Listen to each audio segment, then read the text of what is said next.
एक थे राम जी के हनुमान, जो राम जी के साथ जाकर लंका को आग लगा देते हैं और रावण की पूरे जो है रियासत को शासन को खत्म कर देते हैं। और एक है मोदी जी के हनुमान, जिनका नाम है चिराग पासवान। वो आजकल प्रधानमंत्री नरेंद्र मोदी के सत्ता को ही खत्म करने के लगातार प्रयास में लगे हुए। 2024 के लोकसभा चुनाव से पहले खुद को प्रधानमंत्री नरेंद्र मोदी का हनुमान कहने वाले चिराग पासवान इन दिनों इस पोजीशन में हैं कि प्रधानमंत्री नरेंद्र मोदी के तरफ से लाए गए 3 कानूनों के खिलाफ है और लगातार वो कह रहे हैं कि इस पर वो सरकार से बात करेंगे। चाहे वो लेटरल एंट्री की बात हो, कास्ट सेंसस की बात हो, फिर उसके साथ ही साथ वक्फ बिल की बात हो, इन तमाम चीजों पर लगातार जो है चिराग पासवान प्रधानमंत्री नरेंद्र मोदी के अपोजिट में खड़े हो रहे हैं और नाराजगी भी शायद चल रही है। इसीलिए प्रधानमंत्री नरेंद्र मोदी से नाराजगी को लेकर आज जो है गृह मंत्री अमित शाह जो है उनसे मुलाकात भी करते हैं और गृह मंत्री अमित शाह के मुलाकात होने के बाद एक सार्वजनिक तौर पर उनका बयान भी सामने आता है। नमस्कार, आदाब, मेरा नाम है रजा अंसारी।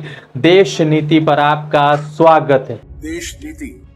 केवल सच्ची और पक्की खबरें। आपको मालूम होगा कि चिराग पासवान को मोदी का हनुमान कहा जाता है। चिराग पासवान वो 2024 के लोकसभा चुनाव से पहले हर जगह पर जाकर अपने आप को मोदी का हनुमान बता रहे थे और चिराग पासवान को जिस तरह से बिहार में लोकसभा चुनाव में एक बड़ी कामयाबी मिली और एलजेपी को 5 सीटें जीतने का मौका मिला, तो उससे चिराग पासवान के कद भी लगातार बढ़ रहे हैं और ये कद बढ़ना प्रधानमंत्री नरेंद्र मोदी या भाजपा बिहार के लिए अच्छी खबर नहीं है। आपको बता दें कि इन दिनों नीतीश कुमार और चिराग पासवान की नजदीकियां बढ़ रही है, जिसको लेकर ये बहुत सारे लोगों के मन में ये सवाल पैदा हो रहा है कि शायद आने वाले दिनों में चिराग पासवान नीतीश कुमार के साथ मिलकर बिहार में भाजपा का बत्ती गुल कर सकते हैं। आपको बता दें कि चिराग पासवान एक ऐसे नेता है जो लगातार प्रधानमंत्री नरेंद्र मोदी के 3 फैसलाओं के खिलाफ थे और 3 फैसलाओं को लेकर वो अपनी कड़ी निंदा भी कर रहे थे। आपको बता दें कि भारतीय जनता पार्टी ने इस सरकार बनने के बाद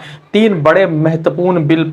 सामने लाए और 3 बड़े फैसले सामने लाए। पहला फैसला था लेटरल एंट्री में, जो मतलब कि यूपीएससी के अंदर जो लेटरल एंट्री होती है यानी डायरेक्ट भर्ती होती है, जिसको लेकर पूरे विपक्ष ने सवाल उठाया। तो चिराग पासवान ने भी सवाल उठा दिया कि हम इसके खिलाफ है और किसी तरह के रिजर्वेशन को खत्म नहीं होना चाहिए, वो इसको लेकर प्रधानमंत्री या सरकार से बात करेंगे। दूसरी बात आती है कास्ट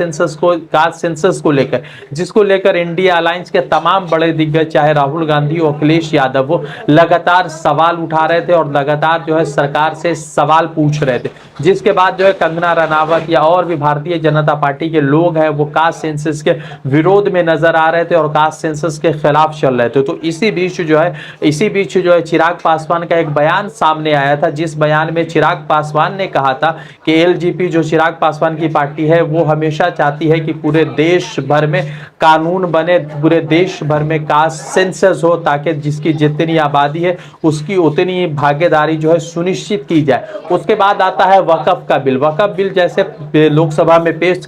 किया जाता है, तो उसके बाद जो है किरण रिजिजू जी के बयान को लेकर चिराग पासवान और उनकी पार्टी का एक अलग मौकिफ सामने आ जाता है। चिराग पासवान और उनकी पार्टी कहती है कि अगर वक्फ बिल को जो है स्टैंडिंग कमेटी या सेलेक्ट कमेटी में भेजेगी सरकार तो हम उनका समर्थन करेंगे, मगर बिना भेजे अगर पारित कर देती है तो हम दूसरा विचार कर सकते। इन तमाम चीजों के बाद ऐसा लग रहा था कि चिराग पासवान आप प्रधानमंत्री नरेंद्र मोदी से नाराज चल रहे और एक अलग तरह का जो है इससे समीकरण बिहार के लिए बना रहे, क्योंकि 2024 के बाद 2025 में बिहार का चुनाव और 2024 में ही महाराष्ट्र, झारखंड, हरियाणा और जम्मू कश्मीर का चुनाव जो है प्रधानमंत्री नरेंद्र मोदी या भाजपा के लिए करो या मरो जैसी सूरत हाल पैदा कर रहा है। बिहार में जिस तरह से अभी का समीकरण है, नीतीश कुमार को छोड़कर बिहार में भाजपा कम से कम इतने पोजीशन में नहीं है कि बूथ पर जाकर अपने नाम पर वोट मांग सके। और उसी बीच नीतीश कुमार की जिस तरह से जो है चिराग पासवान के बीच जो नजदीकियां सामने आई है,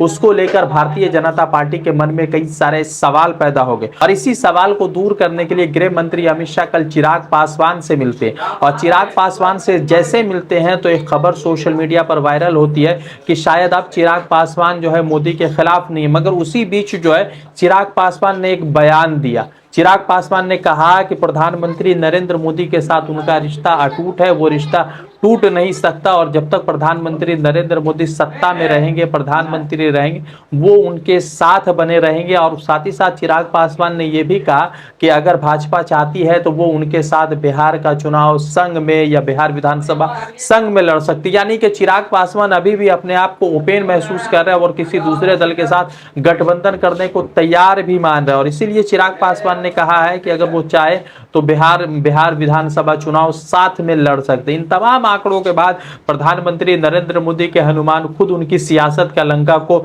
ढाने की कोशिश में लगे और खुद सियासत के में जो है उनको कमजोर कर रहे हैं। प्रधानमंत्री नरेंद्र मोदी विश्व गुरु थे, है नहीं, ये तो भाजपा और उनके चरण चुंबक मीडिया जो है तय करेगी। मगर इतना जरूर है कि 5 सीटों वाले एलजेपी और चिराग पासवान ने प्रधानमंत्री नरेंद्र मोदी के लिए एक मुश्किल जरूर खड़ी कर दी, क्योंकि जिस तरह से बयान सामने आ रहे हैं तो उससे प्रधानमंत्री नरेंद्र मोदी का अपना कद भी सामने आ रहा है। दूसरी तरफ चिराग पासवान के बिहार में बढ़ते कद ने प्रधानमंत्री नरेंद्र मोदी को मुश्किलों में भी डाल दिया। उसी बीच आपको एक बात बता दें कि पार्लियामेंट की ओबीसी वेलफेयर कमेटी की तरफ से एक अपडेट सामने ये आया है कि कास्ट सेंसस का जो लगातार बात चल रहा था, वो कास्ट सेंसस को लेकर अब सवाल ये उठाया जा रहा है कि ओबीसी वेलफेयर कमेटी अब इस कास्ट सेंसस पर बात कर सकती है और इसको लेकर आगे जो है मतलब कि क्या कुछ अपडेट आ सकता है, इस पर बात कर सकती है। तमाम तरीके के अपडेट है और इस अपडेट के बीच जिस तरह से कास्ट सेंसस का मुद्दा चिराग पासवान और भाजपा के बीच में एक रिफ्ट की वजह बना है, उससे तो यह तय हो रहा है कि चिराग पासवान अपने आप को एक अलग तरीके से जो है